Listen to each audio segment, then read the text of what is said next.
We've all wasted money on something at some point in our lives. I know I'm guilty of that. I once spent $200 on a pocket trumpet that I never learned how to play, and then an additional, like, $150 on a theremin that I only tried to play a couple of times and never mastered. And these two items now just haunt my shelves in the closet. Big waste of money, and I do regret it. Of course, this is going to vary from person to person, but I can say with a high level of confidence you have not wasted as much money as Universal did for the rights to The Exorcist. 400 million clams in order to buy the rights for The Exorcist to make a trilogy out of it, and the first movie just dropped called Exorcist Believer. And I'm here to tell you after seeing it that this was the worst money ever spent. They blew their load with 400 mil and had nothing left over for writers, so they really relied on ChatGPT to scrap something together. This is laughable. This movie did not make me a believer in the future of this franchise. It made me a believer in true evil in Hollywood to allow this type of fucking terrible blemish to exist. This film is insulting to the legacy of The Exorcist. It is by far the most influential horror movie ever made, The Exorcist I'm speaking about, and to have this movie now coming out, even though I know the second and third Exorcist movies aren't exactly the best, this is so much worse. They could have spent $400 million for the rights to Jimmy Neutron and made a Hugh Neutron spinoff, and it probably would have been higher quality than this. And they had self-reflection on, like, the importance here of what they were making. Jason Blum of Blumhouse, who was a producer on this film, even said that it's the riskiest movie he's ever made. Just because it's so expensive, usually the bar to success on everything we do because it's inexpensive is incredibly low. For The Exorcist, it's high. And that's an understatement. It's extremely high. And man, did it fall flat on its fucking face. Now let's dive in. I'd like to explain why I think this movie's so bad and perhaps the biggest waste of money I've ever seen from a Hollywood gamble. So, I'll go ahead and tell you there's two compliments I can give this movie. I'll start off with the good here before getting you with the knuckle sandwich with the bad. The good. It has an interesting premise. It has a couple of interesting ideas. And best of all, it's not that long, so it ends pretty quickly. That's, of course, relatively speaking, it's about 2 hours long, but by modern movie standards, that's pretty quick these days. Everything wants to be like 2.5, 3 hours all of a sudden, so at least this is refreshing that it's only 2.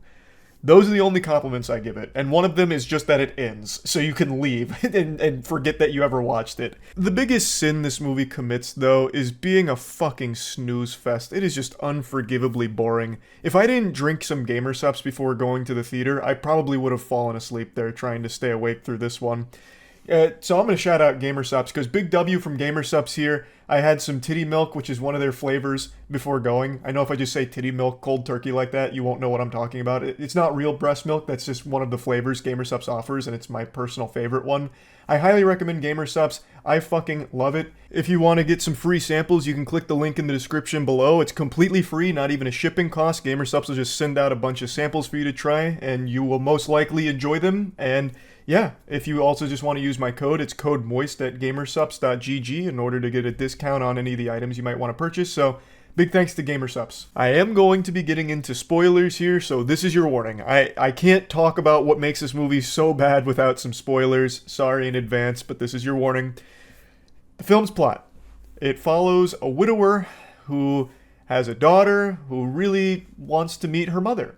And one day, after school, her and a friend go into the woods to perform a ritual to try and communicate with her mom. Obviously, things go south. It leads to a possession. And instead of one person being the victim of a demonic possession, it's both girls. They both become possessed. And I do think that's an interesting idea. Albeit, I don't think it's the most creative idea like some people are making it out to be. All it did was say, what if instead of one, there's two? What if we just... 2 of them! It's not exactly a galaxy brain scheme. It's just they added another character to be possessed. And then the other character, that's not the widower's daughter, is kind of an afterthought. In fact, her entire family is an afterthought. You probably won't even remember their names by the time the film's over, because they give them no time to develop, and they have nothing to do here except fucking endlessly whine. They're just these personality-less drones, like these forgettable side characters that pop up occasionally in Skyrim to say a few lines before going along their way all robotic, never to be seen again. That's that entire family. So it feels like, why even bother with 2 possessions if you're only going to focus on one of the families? It just doesn't make a ton of sense. I do think the dynamic of a double whammy possession could have worked well, and it does to a certain extent sometimes work decently here if they had just given it more care. Like, there's definitely potential here that wasn't realized at all, really. But, like, there were a couple of decent moments with the two possessions, especially towards the end. I could see some glimmer of possibility with this idea. Aside from the lip syncing sometimes, it makes it very clear that it's dubbed. So if you've seen The Exorcist, if you've seen any fucking possession movie, you know how it goes. They'll have a demon voice coming out of the child's body, and in here, sometimes the lips don't match up with the words, so it really feels like a poorly dubbed Team 4-star moment sometimes. Like, how could you even let some of that slide? It's very obvious. Also, speaking of things without a purpose in this film, they brought back Ellen Burstyn from the original Exorcist, so it shows you that this is a direct sequel. And unfortunately, Ellen Burstyn has nothing to do here. They did her dirty. It's downright disrespectful because she has no role to play in this film. If you took her out, the entire film plays out exactly the same. Not a single iota of difference, whether she's here or not. It's purely as a, like, point at the screen cameo moment. Like, oh, I know her. That's it. Nothing else. It's pathetic, really. Like, it feels like it's misleading advertisement because she's in the trailer quite a bit, but she's not in the movie at all. So I already gave you the spoiler warning. All she does is serve as a brief side quest where Victor is trying everything to get his daughter back and out of the hands of the demon. He eventually finds her through, searching around. Victor then goes up to her, fills her in on the situation. We learn that she and her daughter Reagan aren't on good terms and she hasn't seen her daughter for a really long time. She agrees to help Victor and goes to one of the girls' houses, Catherine, and attempts to save her from the demonic presence. But in doing so, Catherine stabs both of her eyes. So now she's blind. And then that's it. We don't see her again until the very end. She exists solely in this film to get her eyes popped like bloody water balloons. And that's it. It just feels like such a waste to even have her here. This feels like a role they wrote before she had committed, so they wanted to make sure that if she said no to the role, it wouldn't change the outcome of the film, so they just gave her a throwaway role to play here, which is just, it's super dumb. It really is. But I wanted to point that out because that really stood out to me. There's just so many characters in here that actually don't serve a purpose. Like, I don't know why they're even bothering to put them in the film in the first place. But anyway, her eyes getting stabbed is one of the very few times that something even happens in this movie. I mentioned that it's boring, but I mean it is turbo boring at times. It had me wishing I was back in college listening to a professor lecture me about the Krebs cycle. That would have been more entertaining than some of these sections of the film. Now, the beginning of the film is spent trying to develop the characters a little bit. It's kind of like two different movies slammed together. The first half is trying to find where the girls went and what could have happened. The second half is then all of your generic horror movie tropes fucking crashed together haphazardly. And the first half I've seen get a lot of praise. You won't see it get any praise from me, though. I think everything it wanted to do in the first half was not done very well. Like, I think the intro is good, but then it doesn't really get you hooked on these character relationships. Victor and Angela only share brief exchange before Angela and Catherine go into the woods and go missing. And Catherine's family is basically just fucking ghosts here. Like, you barely even see them. And when you do, they do nothing but just go, ooh, and then you just, forget about them. But, like, there's not a whole lot of time spent developing these characters before they go missing. Now, of course, there's some development while they're looking for them and searching, and when they do eventually find them, trying to piece together what exactly happened. But I just don't really see where people are coming from when they're talking about how great this first half was. Because I just don't think it was done very well at all. It could have been done much better. But anyway, let's start talking about the worst parts of the film, and that's its attempt at horror. I say attempt because I think it just fails completely at delivering anything that even resembles horror. It tries to rely on jump scares, but doesn't know how to do them. It's like they don't know what a jump scare is. So what'll be happening is characters will be having just a normal conversation or normal things happening, and then all of a sudden it'll just flash a couple of images at you like you're playing the Scary Maze game from back in 2009 or whatever. Like, they'll just be talking, And then all of a sudden, scary image. Ooh, look at this creepy figure, and here's kind of a loud noise. But they were mid-conversation. It's not like a jump scare. They were actively talking, and now all of a sudden there's just like a weird thing on screen and a louder noise. That doesn't like startle anybody. Like, they weren't well-executed jump scares, and executing a jump scare is the easiest thing in the world. Just go silent, and then bang, huge noise, crash fucking 10 trash cans together with this huge noise and the creepy face or something. But they don't even do that. They just randomly, I guess maybe bad editing is to blame, but randomly just start putting a couple of flash creepy images with like a slightly louder sound. So the jump scares don't even work, and that's the only thing it ever really does for horror. The suspense doesn't exist in this movie. There's no such thing.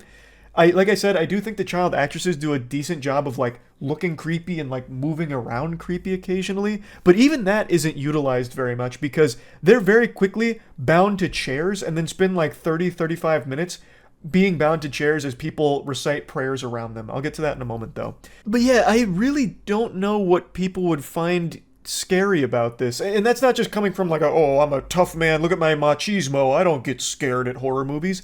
I just really don't think they even attempted anything here, unless you were just really, disturbed by the sound of a heavily filtered, creepy sounding voice, I suppose. But like, I'll give you another example of something they tried to do that I think was supposed to be scary. Victor's brushing his teeth and the lights keep flickering. Literally like the scene out of SpongeBob with the hash-slinging slasher, and they turn around and it's Nosferatu. That exact scene happens in here. Victor's brushing his teeth, the lights are flickering, he's looking up, the lights keep flickering, he turns around, and it's just Angela flicking the light switch on and off, and he's like, hey, cut that out, let's go back over here. And then he goes back to it, and the lights start flickering again, and then she just goes, what did you say? And like, that's the whole scary scene. It's like, what the fuck was that? Like, that was lame, super lame.